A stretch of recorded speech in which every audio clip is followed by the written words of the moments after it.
Hello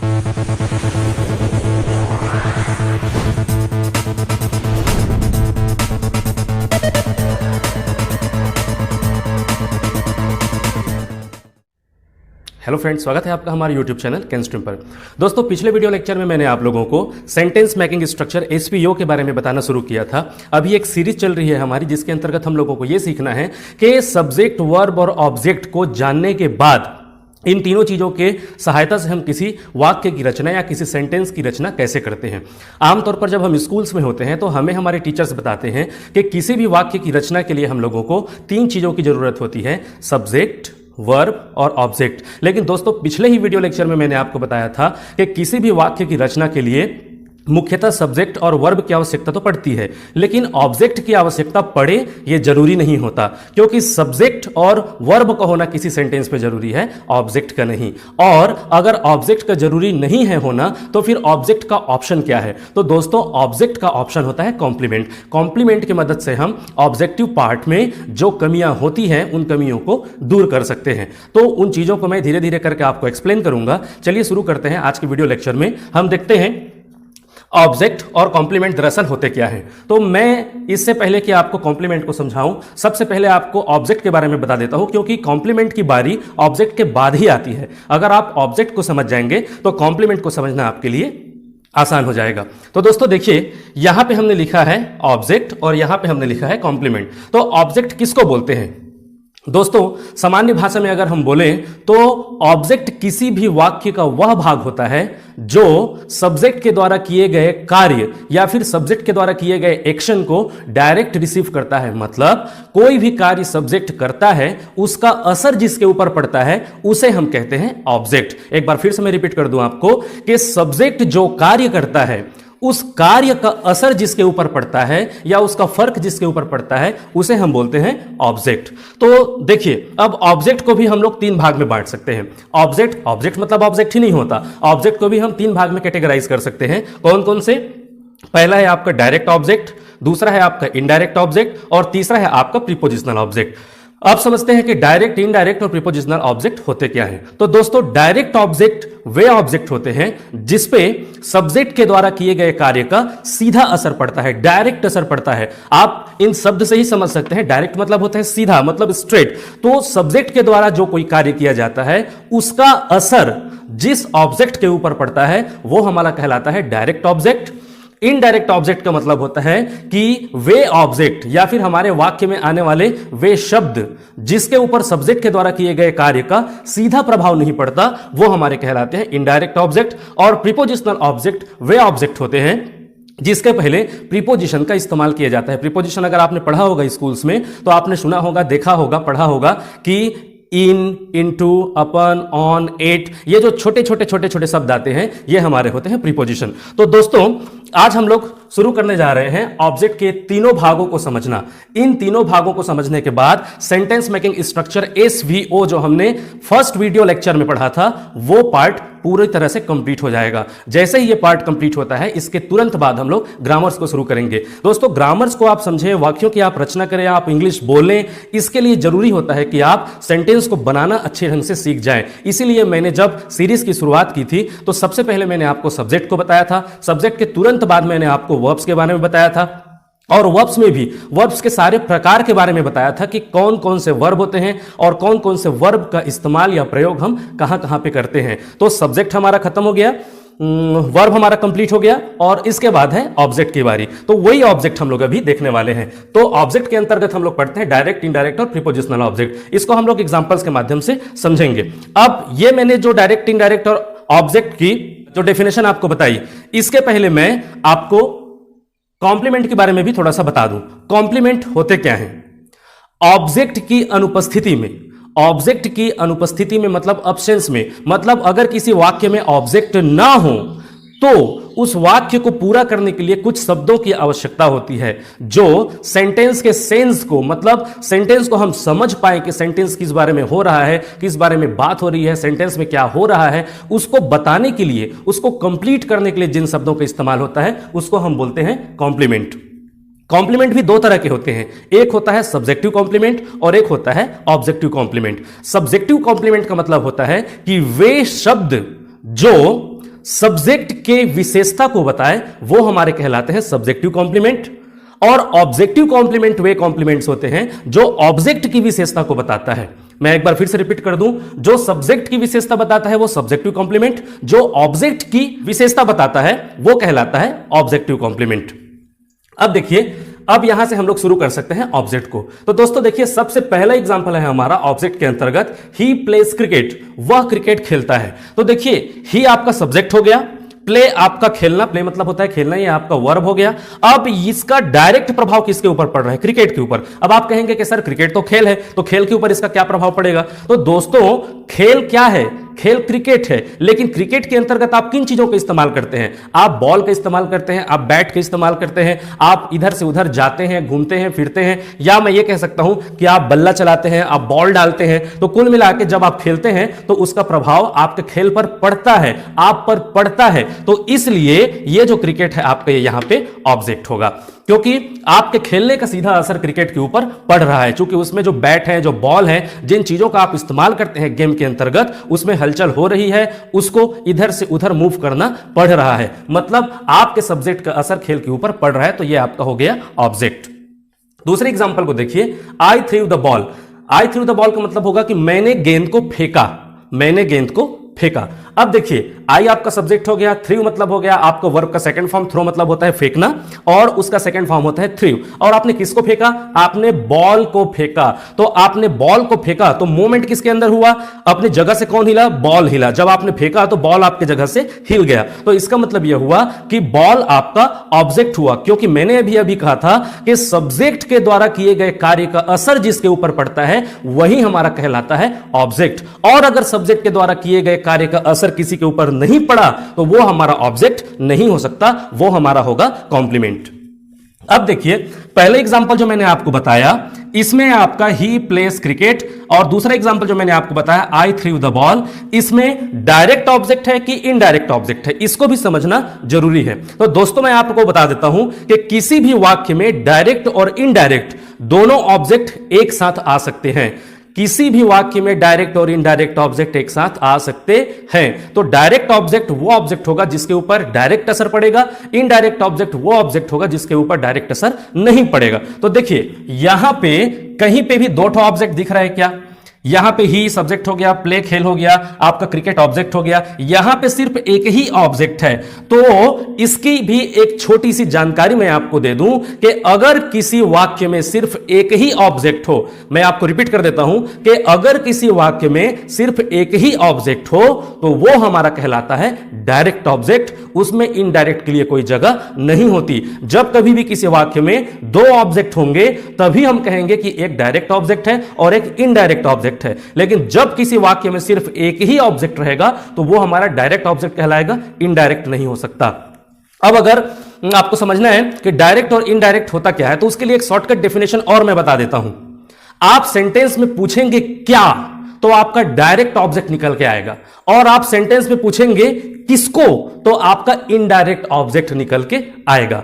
मैंने क्या कहा कि जब सेंटेंस में आप पूछेंगे क्या तो आपका डायरेक्ट ऑब्जेक्ट निकल के आएगा, और अगर किसको पूछेंगे तो इनडायरेक्ट ऑब्जेक्ट निकल के आएगा। लेकिन इसके लिए जरूरी है कि किसी वाक्य में दो ऑब्जेक्ट एक साथ आए। लेकिन अगर सिर्फ एक ही ऑब्जेक्ट आता है तो आपको क्या, क्यों, कैसे, किसको करने की जरूरत नहीं है, उसमें सिर्फ आपको डायरेक्ट ऑब्जेक्ट ही मिलेगा, चाहे आप क्या पूछें या किसको पूछें। तो इस सेंटेंस में एक ही ऑब्जेक्ट है, मतलब यह हमारा हो गया डायरेक्ट ऑब्जेक्ट। यहां पे आई थ्रू द बॉल में एक ही ऑब्जेक्ट है, इसका मतलब यह हो गया कि यह आपका हो गया direct object. I gave a pen to Raju में देखिए, आई सब्जेक्ट हो गया, गेव मतलब देना, गिव मतलब देना होता है, गिव का सेकंड फॉर्म होता है गेव, और क्या दिया तो पेन दिया। किसको दिया तो राजू को दिया, अ पेन टू राजू। अब इसमें दो ऑब्जेक्ट है, क्योंकि देखिए आपने जब कोई चीज दिया तो उसका असर किसके ऊपर पड़ा? राजू के ऊपर पड़ा। चूंकि आप देने वाले हैं और राजू लेने वाले हैं, आप देने वाले हैं और वो रिसीवर है, तो रिसीवर मतलब लेने वाला, तो ये आपका ऑब्जेक्ट हो गया। पेन ये भी आपका ऑब्जेक्ट हो गया। लेकिन जैसा कि मैंने आपको बताया था कि दो ऑब्जेक्ट है हमारे पास, एक डायरेक्ट और एक इनडायरेक्ट, और क्या कहने से डायरेक्ट ऑब्जेक्ट निकलता है, किसको कहने से इनडायरेक्ट ऑब्जेक्ट निकलता है। तो इस सेंटेंस में क्या दिया गया? पेन दिया गया, तो ये आपका हो गया डायरेक्ट ऑब्जेक्ट। किसको दिया गया? तो राजू को दिया गया, तो ये आपका हो गया इनडायरेक्ट ऑब्जेक्ट। वैसे ही चौथे एग्जांपल में आप देखिए, I was looking at him, मैं उस पर देख रहा था या फिर मैं उसे देख रहा था। आप उसे देख रहे थे। अब देखिए, आई सब्जेक्ट, वॉज आपका हेल्पिंग वर्ब लग गया। आप जानते हैं पास्ट कंटीन्यूअस टेंस में वॉज वर्ब लगता है। लुकिंग, लुक मतलब देखना, और हमारे देखने का असर किसके ऊपर पड़ रहा है? किसी दूसरे व्यक्ति के ऊपर पड़ रहा है। हो सकता है वो संकोच कर रहा हो, हिचकिचा रहा हो, या वो भी हमारी तरफ देख रहा हो। आमतौर पर होता है ना कि हम किसी को देखते हैं तो वो भी हमारी तरफ देखता है, तो हमारे क्रिया का प्रतिक्रिया उसके ऊपर पड़ा, हमने उसको देखा तो वो भी हमारी तरफ देखा। तो कुल मिला के हमारा असर किसके ऊपर पड़ा? इस व्यक्ति के ऊपर, हिम के ऊपर। I was looking at him, तो मेरे देखने का असर इसके ऊपर पड़ा। लेकिन इसके पहले लगा हुआ है एट, तो ये आपका हो गया प्रीपोजिशनल ऑब्जेक्ट। जब कभी भी किसी ऑब्जेक्ट के पहले कोई प्रीपोजिशन आ जाए तो वो आपका कहलाता है प्रीपोजिशनल ऑब्जेक्ट। अब यहां पे देखिए पांचवें एग्जांपल में, Mumbai is a big city, Mumbai is a big city. अब इसमें आप कहेंगे कि ऑब्जेक्ट क्या है? तो दोस्तों, स्कूल में जब हमको टीचर्स पढ़ाते हैं, मैं माफी चाहूंगा, मैं किसी भी टीचर्स को ब्लेम करना नहीं चाहता या किसी टीचर के ऊपर आरोप लगाना मेरा उद्देश्य नहीं है, लेकिन कोई अधूरी जानकारी जब बच्चे तक पहुंचती है तो वही बच्चा बड़ा होकर के फिर से किसी को शिक्षा देगा, किसी को पढ़ाएगा, और यहीं पे चूक हो जाती है हमसे। अगर हमारा शिक्षा का माध्यम सही नहीं है, अगर हमको जानकारी सही नहीं है, तो हम एक गलत जानकारी को ही एक से दूसरे तक फॉरवर्ड करते जाते हैं, और ये एक चैन बन जाता है, और हम बचपन से लेकर के बड़े होते तक उसी चैन को देखते रहते हैं कि एक ने गलत किया तो उसको देख करके सबके सब गलत करते जा रहे हैं। तो वही गलती आज से भ्रम दूर करनी है। यदि आप कोई टीचर हैं, अगर आप शिक्षक हैं, आपके घर में छोटे बच्चे हैं, तो बड़े ध्यान से गौर से सुनिएगा कि सब्जेक्ट, वर्ब और ऑब्जेक्ट का जो रचना होता है, जिसके अंतर्गत हम लोग किसी वाक्य की रचना करते हैं, जो फ्रेम होता है सब्जेक्ट, वर्ब और ऑब्जेक्ट का, उसके अंतर्गत ऑब्जेक्ट और कॉम्प्लीमेंट के बीच के अंतर को समझना आपके लिए बहुत ज्यादा जरूरी है। अब यहां पर देखिए, Mumbai is a big city में मुंबई आपका सब्जेक्ट हो गया, इज आपका हो गया वर्ब। चूंकि मैंने आपको बताया था मेन वर्ब, लेक्सिकल वर्ब वाले भाग में कि अगर कोई वर्ब नहीं है तो कोई अगर हेल्पिंग वर्ब के रूप में भी आता है। हालांकि हेल्पिंग वर्ब होता क्या है? जो वर्ब सब्जेक्ट को किसी मुख्य क्रिया से जोड़ने के कार्य करे वो हमारा हेल्पिंग वर्ब होता है। लेकिन यहां पे तो कोई मुख्य क्रिया है ही नहीं, तो कुल मिला के यही मुख्य क्रिया हो गई, तो ये यहां पे हेल्पिंग वर्ब की भूमिका में तो हो नहीं सकती है। अब यहां पे देखिए, a big city, a big city में आपको ध्यान देने वाली बात यह है कि Mumbai is a big city में यह मुंबई कोई कार्य कर रहा है क्या जिसका असर बिग सिटी के ऊपर पड़ेगा? नहीं कर रहा है कोई कार्य। इसका मतलब यह हुआ कि मुंबई हमारा सब्जेक्ट तो हुआ, लेकिन ये जो बिग सिटी है यह आपका ऑब्जेक्ट नहीं हो सकता। ऑब्जेक्टिव पार्ट हो सकता है, कॉम्प्लीमेंट हो सकता है, लेकिन यह आपका ऑब्जेक्ट नहीं हो सकता, क्योंकि सब्जेक्ट कोई कार्य कर नहीं रहा है और उसके द्वारा कोई कार्य का असर किसी के ऊपर पड़ नहीं रहा है, तो यह भाग आपका ऑब्जेक्ट हो नहीं सकता। यह आपका सब्जेक्ट जरूर हो सकता है, लेकिन इसमें ऑब्जेक्ट की अनुपस्थिति में सेंटेंस के सेंस को पूरा करने के लिए, मतलब सेंटेंस की समझ को पूरा करने के लिए जिन शब्दों का इस्तेमाल किया जाता है वो कहलाता है कॉम्प्लीमेंट। तो कुल मिलाके इस सेंटेंस में ऑब्जेक्ट नहीं है, लेकिन ये जो अ बिग सिटी है ये आपका कॉम्प्लीमेंट जरूर है। क्योंकि अगर आप खाली मुंबई इज लिख दें, खाली मुंबई इज लिख देंगे तो क्या सेंटेंस का सेंस कंप्लीट होगा? मुंबई है, मुंबई इज मतलब मुंबई है, लेकिन क्या है, कैसा है, क्यों है, कुछ पता चल रहा है क्या? उसका सेंस आपका कंप्लीट नहीं हो रहा है। लेकिन आपको क्या करना है, किसी व्यक्ति को समझाना है, उसके सेंस को समझाना है कि मुंबई है तो क्या है। तो आपने उसको बताया कि Mumbai is a big city, Mumbai एक बहुत बड़ा शहर है, एक महानगर है, तो उसको समझाने के लिए आपने इस अ बिग सिटी को जोड़ा। लेकिन इसको गलती से भी ऑब्जेक्ट के रूप में आप नहीं लेंगे, यह आपका कहलाएगा कॉम्प्लीमेंट, क्योंकि सब्जेक्ट कोई कार्य कर नहीं रहा है और अ बिग सिटी के ऊपर कोई कार्य का असर पड़ नहीं रहा है। और हमने क्या कहा था, ऑब्जेक्ट वे चीजें होंगी, वे व्यक्ति या वस्तु होंगे जिसके ऊपर सब्जेक्ट के द्वारा किए गए कार्य का असर पड़ेगा, लेकिन यहां पे कोई असर नहीं पड़ रहा। इसका मतलब ये ऑब्जेक्ट नहीं है, ये कॉम्प्लीमेंट है। सिक्स्थ एग्जांपल को देखिए, सी हैज अ डॉल, उसके पास एक गुड़िया है। तो सी आपका सब्जेक्ट हो गया, हैज आपका वर्ब हो गया। इसको आप हेल्पिंग वर्ब के रूप में अभी नहीं लेंगे क्योंकि यहां पे कोई दूसरी क्रिया नहीं हो रही है। सब्जेक्ट को मुख्य क्रिया से जोड़ने वाला हेल्पिंग वर्ब कहलाता है, लेकिन क्या यहां पे कोई कोई मुख्य क्रिया है? नहीं है। तो कुल मिला के यह हेल्पिंग वर्ब नहीं, आपकी यह मुख्य क्रिया की भूमिका में है। लेकिन क्या है, सी हैज अ डॉल, उसके पास एक गुड़िया है। तो क्या सी को कुछ कार्य करना पड़ रहा है? क्या डॉल के ऊपर कोई कार्य हो रहा है? डॉल के ऊपर कोई कार्य नहीं हो रहा है। इसका मतलब यह हुआ कि डॉल आपका वर्ब, आपका ऑब्जेक्ट नहीं हो सकता, डॉल आपका कॉम्प्लीमेंट है। अंकित पुष्ट अभय। अंकित पुष्ट अभय में देखिए, अंकित ने अभय को धक्का दिया। पुश मतलब होता है धक्का देना, जिसका सेकंड फॉर्म होता है पुष्ट। पुष्ट फर्स्ट फॉर्म है, जिसको आप बेस फॉर्म भी बोलते हैं, और पुष्ट आपका हो गया सेकंड फॉर्म। अब अंकित ने अभय को धक्का दिया, तो अंकित के द्वारा दिए गए धक्के का सीधा असर किसके ऊपर पड़ा? अभय के ऊपर पड़ा। तो कुल मिला के अभय आपका ऑब्जेक्ट हो गया, क्योंकि अंकित के द्वारा दिए गए एक्शन को, मतलब धक्के को रिसीव कौन कर रहा है? अभय कर रहा है। तो अभय के ऊपर इसका असर पड़ा, तो अभय आपका हो गया ऑब्जेक्ट। लेकिन कौन सा ऑब्जेक्ट? डायरेक्ट ऑब्जेक्ट हो गया, क्योंकि उसके ऊपर डायरेक्ट असर पड़ रहा है। एक बार इसका ओवरव्यू ले लेते हैं। ही प्लेस क्रिकेट में क्रिकेट आपका ऑब्जेक्ट है, और ये एक डायरेक्ट ऑब्जेक्ट है, क्योंकि यहां पे कोई दूसरा ऑब्जेक्ट नहीं है। आई थ्रू द बॉल में आप देख लीजिए, मैंने बॉल को फेंका, तो बॉल आपका ऑब्जेक्ट है, चूंकि बॉल के अंदर गतिविधि हुई, बॉल अपने जगह से मूव हुआ, और ये डायरेक्ट ऑब्जेक्ट इसलिए है क्योंकि यहां पे कोई दूसरा ऑब्जेक्ट नहीं है। तीसरे एग्जांपल को देखिए, I gave a pen to Raju में आई सब्जेक्ट हो गया, ये राजू आपका इनडायरेक्ट ऑब्जेक्ट हो गया। क्यों इनडायरेक्ट ऑब्जेक्ट हो गया? क्योंकि मैंने कहा था किसको कहने से जो वाक्य आएगा या जो शब्द आएगा वो हमारा इनडायरेक्ट ऑब्जेक्ट होता है, और क्या कहने से जो शब्द आएगा वो हमारा डायरेक्ट ऑब्जेक्ट होता है। तो क्या दिया? पेन दिया। किसको दिया? तो राजू को दिया। तो पेन आपका डायरेक्ट ऑब्जेक्ट, राजू आपका इनडायरेक्ट ऑब्जेक्ट। यहां पे देखिए, I was looking at him में मैंने कहा कि अगर किसी ऑब्जेक्ट के पहले कोई प्रीपोजिशन आए तो वो आपका कहलाएगा प्रीपोजिशनल ऑब्जेक्ट। तो ये आपका हो गया प्रीपोजिशनल ऑब्जेक्ट। यहां एग्जांपल नंबर 5 में मैंने कहा कि Mumbai is a big city, तो यहां पे मुंबई सब्जेक्ट तो हो गया, लेकिन सब्जेक्ट कोई कार्य कर रहा है क्या? कोई कार्य नहीं कर रहा है। इसका मतलब यह हुआ कि ये जो भाग है ये आपका ऑब्जेक्ट हो ही नहीं सकता। ये ऑब्जेक्टिव पार्ट जरूर है, लेकिन ऑब्जेक्ट नहीं है। ये क्या है? आपका कॉम्प्लीमेंट है, क्योंकि ये कार्य नहीं कर रहा है और इसके ऊपर कार्य नहीं हो रहा है, तो ये आपका कहलाएगा कॉम्प्लीमेंट।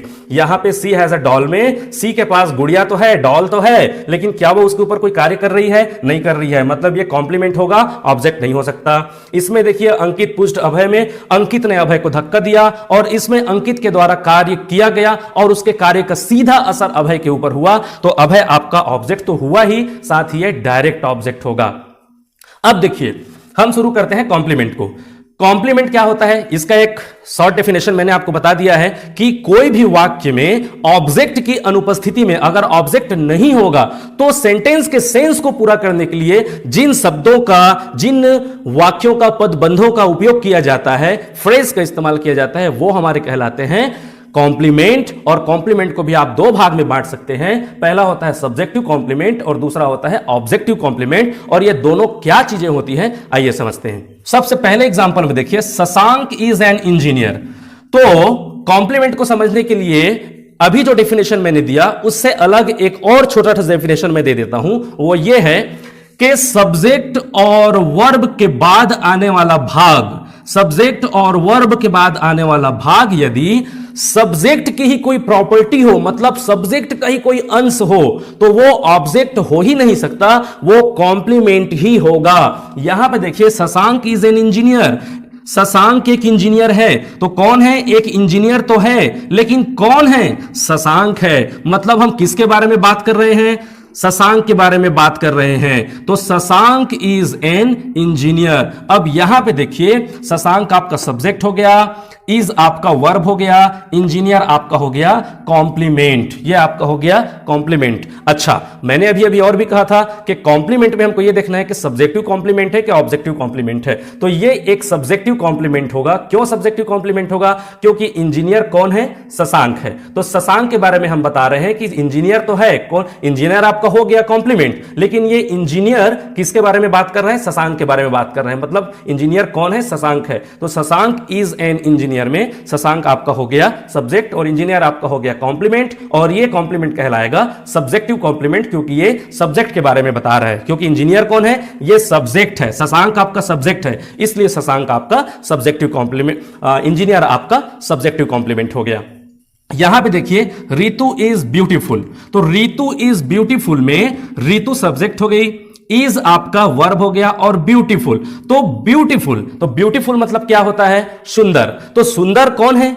ऋतु है। और ऋतु क्या है? ऋतु सब्जेक्ट है। तो ये जो सुंदरता की हम बात कर रहे हैं, किसके बारे में बात कर रहे हैं? हम ऋतु के बारे में बात कर रहे हैं। अब ऋतु सुंदर है, तो किसको कॉम्प्लीमेंट दे रहे हैं हम लोग? ऋतु को दे रहे हैं। कॉम्प्लीमेंट मतलब एक प्रशंसा भी होता है और कॉम्प्लीमेंट मतलब पूरक भी होता है। ध्यान रखिएगा, हम लोग जो कॉम्प्लीमेंट के बारे में बात कर रहे हैं वो पूरक के बारे में बात कर रहे हैं। पूरक मतलब जो सेंटेंस को पूरा करने के लिए एक अतिरिक्त शब्द का इस्तेमाल करते हैं, उसको हम बोलते हैं कॉम्प्लीमेंट या पूरक, जिसमें कॉम्प्लीमेंट में ई आता है बीच में, और जो प्रशंसा वाला कॉम्प्लीमेंट होता है उसमें आई आता है। तो देखिए यहां पे रितु इज ब्यूटीफुल में रितु सब्जेक्ट और ब्यूटीफुल आपका कॉम्प्लीमेंट हो गया, और ये कॉम्प्लीमेंट किसके लिए है? रितु के लिए है। तो कुल मिला के ब्यूटीफुल आपका सब्जेक्टिव कॉम्प्लीमेंट होगा। ये कॉम्प्लीमेंट तो है ब्यूटीफुल, लेकिन ये कौन सा कॉम्प्लीमेंट है? ये सब्जेक्टिव कॉम्प्लीमेंट है, क्योंकि ये सब्जेक्ट के बारे में बता रहे हैं। Raghav is a good teacher, third example को देखिए। Raghav is a good teacher में राघव एक टीचर तो है,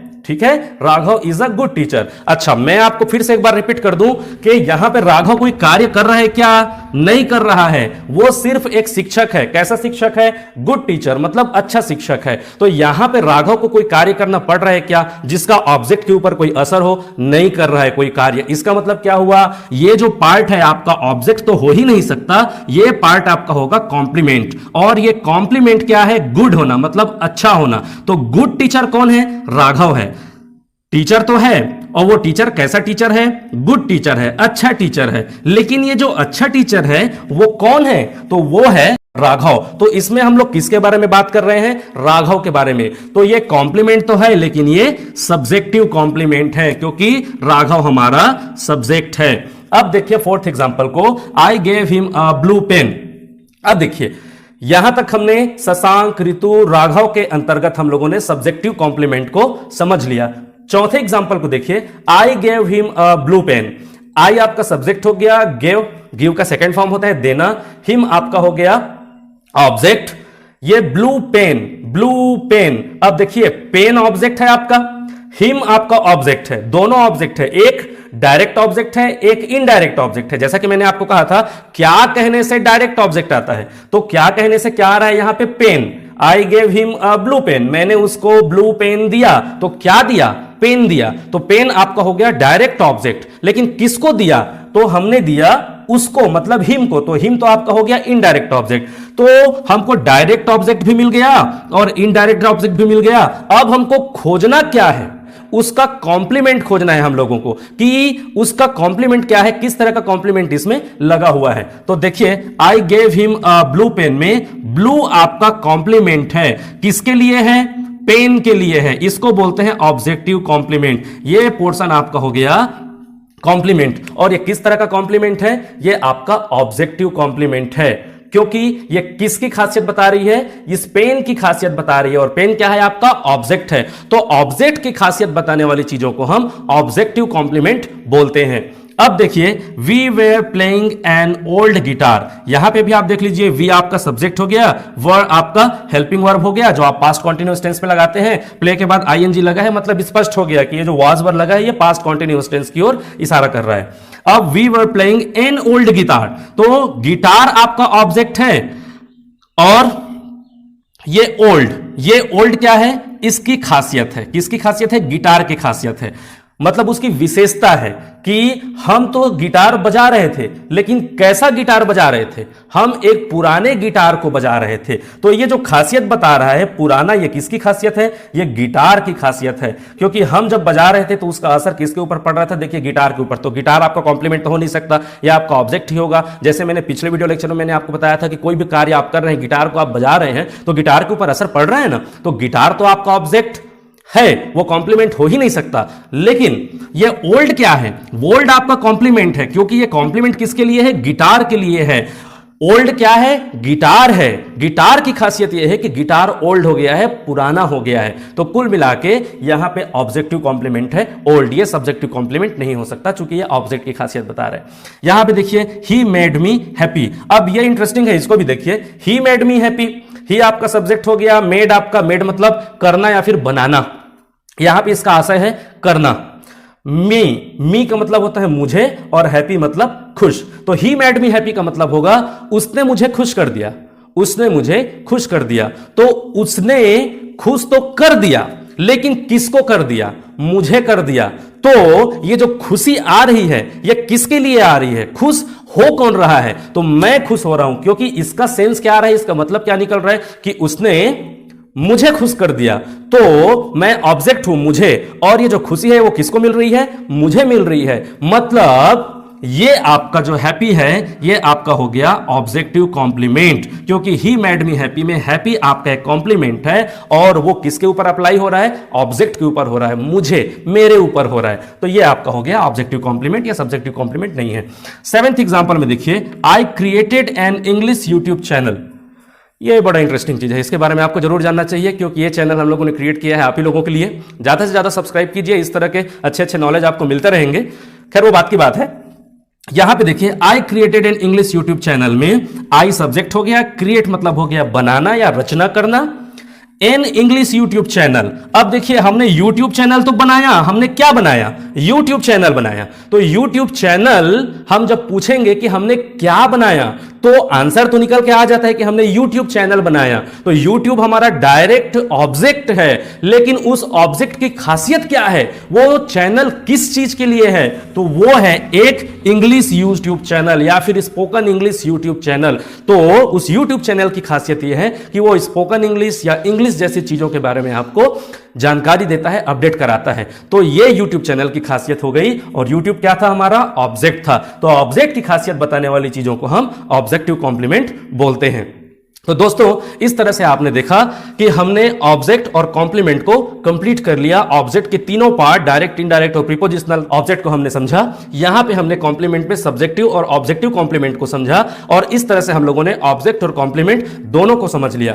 अब दोस्तों इस तरह से वाक्य की रचना के लिए जिन मुख्य चीजों की जरूरत पड़ती है, जैसे कि सब्जेक्ट, वर्ब और ऑब्जेक्ट, या ऑब्जेक्टिव पार्ट या कॉम्प्लीमेंट, इन सारी चीजों को हमने अभी तक के वीडियो लेक्चर में कंप्लीट कर लिया है। अगर आपने सब्जेक्ट और वर्ब से रिलेटेड वीडियोस को नहीं देखा होगा तो आप हमारे ग्रामर नाम के प्लेलिस्ट में जा सकते हैं। प्लेलिस्ट में ग्रामर नाम का फोल्डर बना हुआ है, उसको आप ओपन कीजिए। उसमें सब्जेक्ट और वर्ब से रिलेटेड, वर्ब के सारे प्रकार, सब्जेक्ट के प्रकार, सारी चीजों के बारे में हमने वहां पे वीडियोस बना के डाल दिया है। उसको आप आराम से देखिए, उसको समझिए, और उसके बाद आप इस भाग को देखिए, ताकि आपको समझ में अच्छी तरह से आ जाए कि सब्जेक्ट, वर्ब और ऑब्जेक्ट मिलकर वाक्य की रचना कैसे करते हैं। सब्जेक्ट और वर्ब का होना जरूरी हो सकता है, लेकिन ऑब्जेक्ट का होना क्यों जरूरी नहीं है, यह आपने आज समझ लिया होगा। तो दोस्तों इस तरह से हम लोगों ने सेंटेंस मेकिंग स्ट्रक्चर SVO मतलब सब्जेक्ट, वर्ब और ऑब्जेक्ट या फिर कॉम्प्लीमेंट को समझ लिया है। अब अगले वीडियो लेक्चर में हम ग्रामर्स की सीरीज का शुरुआत करेंगे। तो आगे आने वाले जानकारियों को आप ध्यान से देखिएगा, बहुत अच्छे से देखिएगा, क्योंकि इसको अगर आप समझ गए होंगे तो आने वाला पार्ट हमारे लिए आसान हो जाएगा। बहुत आसानी से हम ग्रामर को सीख पाएंगे, बहुत आसानी से हम इंग्लिश स्पीकिंग कोर्स को सीख पाएंगे। लेकिन उसके लिए जरूरी है कि आप सब्जेक्ट और वर्ब और ऑब्जेक्ट की एक अच्छी जानकारी रखें, इस पर आपकी पकड़ होनी चाहिए, आपकी ग्रिप होनी चाहिए, तभी आप इन चीजों को ज्यादा बेहतर ढंग से कर पाएंगे। तो दोस्तों आज का वीडियो लेक्चर मैं यहीं पे खत्म करता हूं। यदि आपको हमारा ये वीडियो लेक्चर पसंद आया होगा तो मेरे वीडियो को लाइक कीजिए, हमारे चैनल को सब्सक्राइब कीजिए और बेल आइकन को प्रेस करना मत भूलिएगा, ताकि आने वाले वीडियोस के सारे नोटिफिकेशंस आपको मिलते रहें। Thank you so much.